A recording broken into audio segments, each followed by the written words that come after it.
So in this video, we're going to talk about the poetry of Daniel David Moses, whom I'm reading out of Native Poetry in Canada. So Moses is a Delaware Tuscarora poet. And like most of the other people in this collection, his work is very reflective of the traditions, the values, the ethos of indigenous cultures.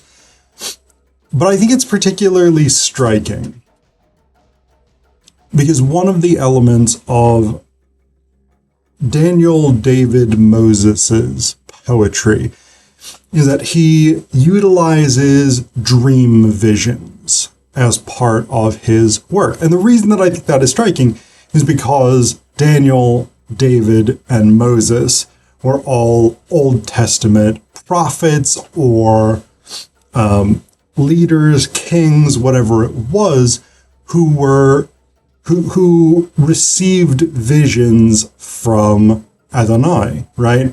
They all directly sort of engaged with or received visions from the Almighty. And Daniel David Moses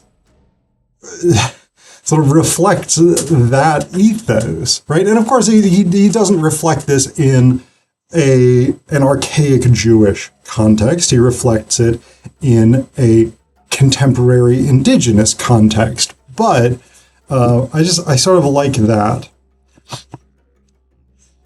that sort of happy overlap, right, between a person with named for three prophets who writes in these sort of prophetic dream vision styles. So I want to give you an example of this. The first one I'm going to read you, and the first one in this collection from Moses, is Song in the Light of Dawn. And it is a dream vision. There's a surrealist quality to it as he explores this sort of set of nature imagery in this very imagistic but surrealist type way. So this is Song in the Light of Dawn. Fish. My eyes were sleepy fish, and in the overcast world the road to work was mud. Then something near a pond turned my head. A blackbird's banded wing made the perfect lure, the gay color a hook, without hurt, a blushing wash.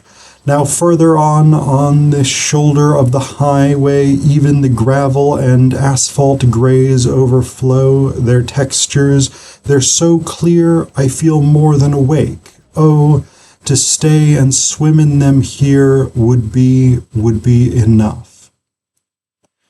Right, so we've got this sort of visionary sort of quality, this, again, surrealist dream component to this poem, as the poem connects these sort of divergent ideas or impressions, right? The sleepy fish of the eyes, the gravel and asphalt of the highway, the bird as a fish hook, right? These sort of strange things that nonetheless sort of come together into this very sort of beautiful picture that I don't really know what it means, if it means anything at all. And part of the mistake might in fact be to look for meaning as opposed to looking for a sort of experiential reality, right? A purpose or depth, a meaning beyond literal meaning, right? That it is an engagement with the world on some sort of spiritual level. And I think that's really interesting. And again, it is very traditional for particular strands of indigenous North American cultures. In some indigenous cultures, more so than other, shamanism was a very traditional religious experience. And of course, at various times and places,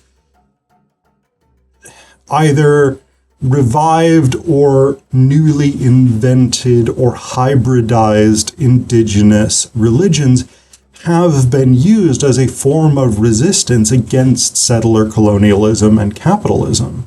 One of the most obvious examples from my country's history, from U.S. history, would be the ghost dance movement. I think it started in the 1870s and goes into the 1880s, which was this sort of form of nonviolent religious or spiritual resistance to the conditions imposed on indigenous people, especially the Lakota in what's now the Dakotas, the Badlands region. These conditions that were imposed on them by the U.S. government, right? So spiritualism is an incredibly important and influential component of indigenous cultures.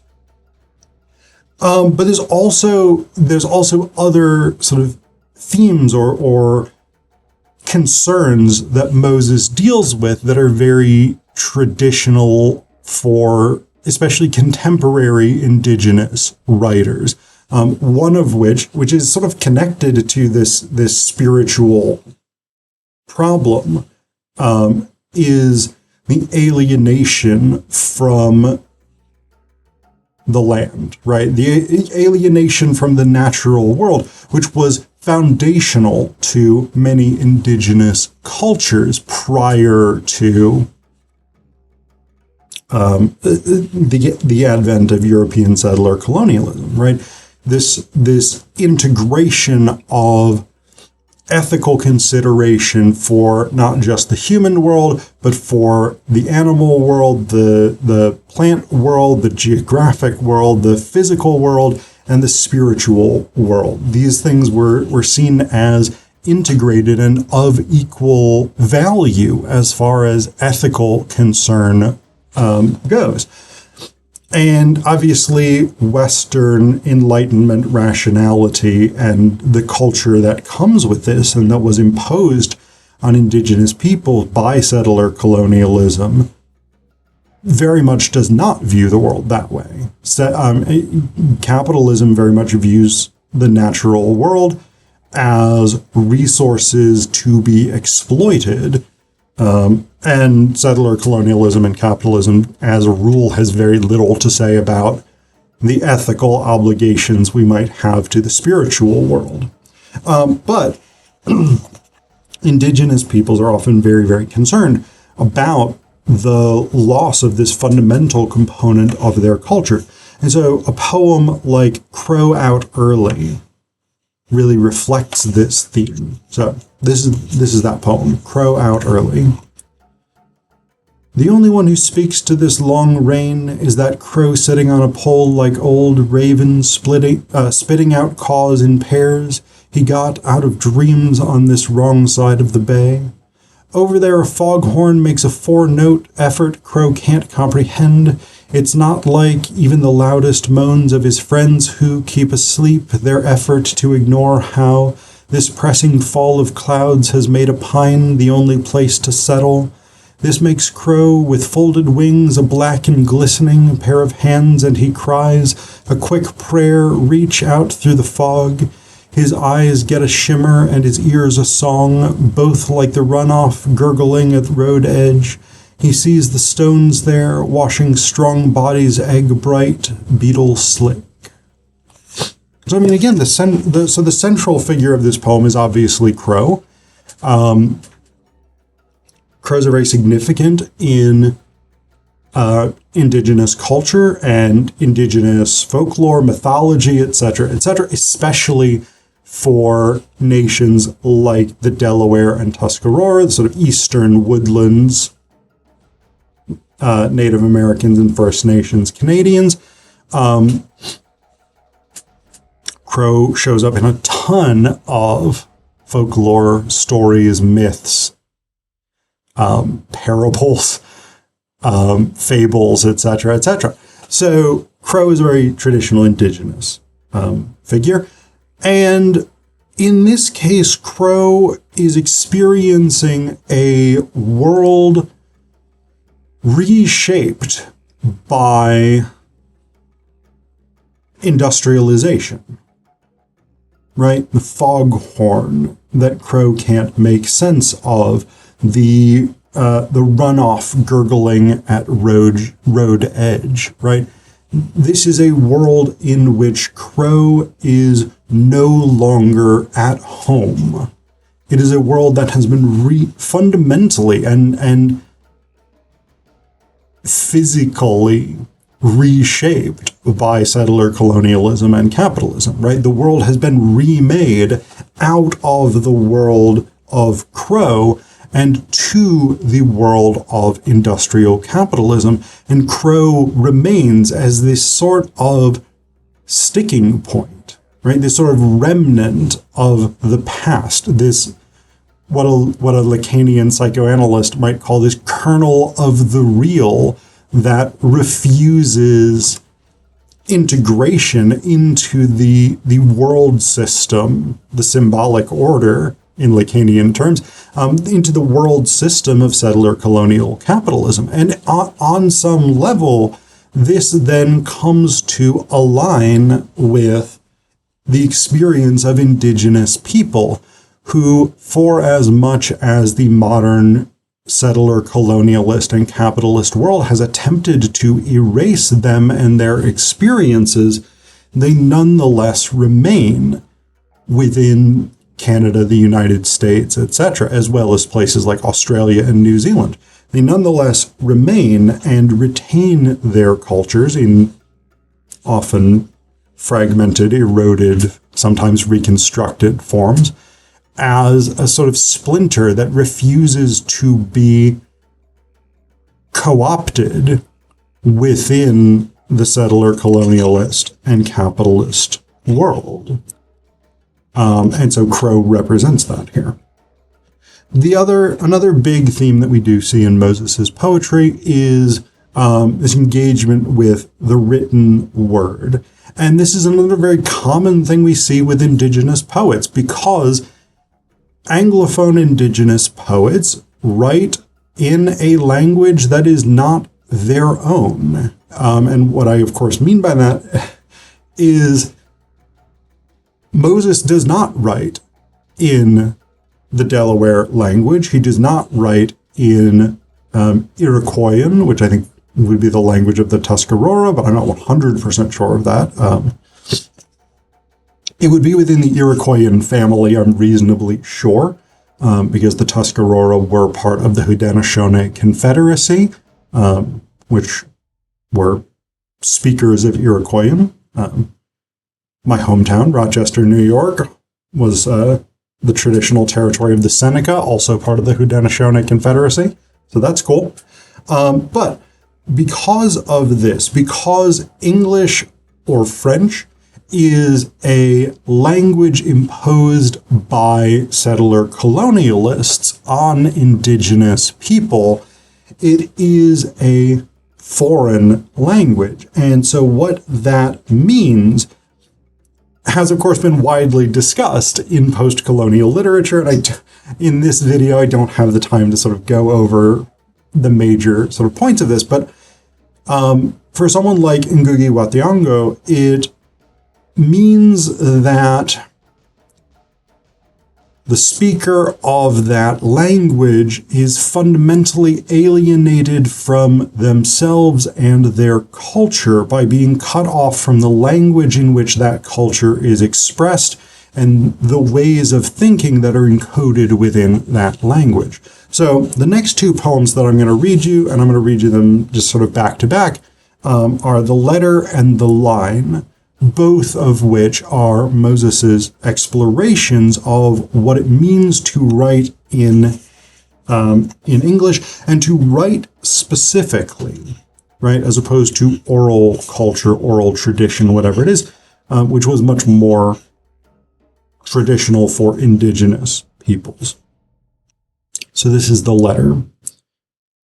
This favor you're asking of yourself may not do you any good, but tell yourself it will. Tell yourself it should save your skin, should put out the fire of your flesh before it's too late, before much more of this heat that alternates with ash uses you up. There's hardly enough left to feel embarrassed for being so easy to read, hardly enough left to make the request. Please, that scrap of you says, give the letter up. Feed it to the fire. It's easy for the fire to digest. Paper is the brighter fuel of the two, after all. Flesh with its blushes and veins looks so foolish beside it. It would seem only just, the fair exchange, the fire can take the paper and leave you alone. How good to know that reading the letter would never again push the fire inside to ignite. The handwriting on it would simply become black and white again, so easily read that as you lean your head over the flame and catch some word, some phrase for the last time, perhaps your own, perhaps that other name being blacked out and flaked into smoke, your face in a light coat of soot will begin to cool down and not only be not only illegible, but after you've washed it clean, you'll see the skin smooth out, becoming unlined, free again, a new page turning over. Right, so this is about the temporality of the word on the page, right, and the physical frailty, but also the emotional impact of written language. And then the last of Moses' poems that I'm going to read for you is The Line, which deals with the complexity of writing. So, The Line. This is not the poem, this line I'm feeding you, and the thought that this line is not the poem is not it either. Instead, the thought of what this line is not is the weight that sinks it in. And though this image of that thought as a weight is quite a neat figure of speech, you know what it's not. Though it did this time let the line smoothly arc to this spot, and now lets it reach down to one further rhyme, the music of which almost does measure up, the way it keeps the line stirring through the dampening air. Oh, you know you can hear the lure in that, and as you know, you've known from the start the self-referring this line's doing was a hook, a sharp, twisted bit of wit that made you look and see how clear it is no part of this line or its gear could be the poem. Still it cast and kept the line reeling out till now at last the hook's on to itself and about to tie this line I'm feeding you up with a knot. Referring to itself has got the line and us nowhere. So clever is not what the poem is about either. We're left hanging there while something like a snout starts nudging at your ear, nibbling near my mouth, and it's likely it's the poem about to take the bait. From the inside ought to be a great way to learn what the poem is, and we'll use this line when the poem's drawn it, taut and fine as breath to tell what we know, where we are and where we'll go, unless the line breaks.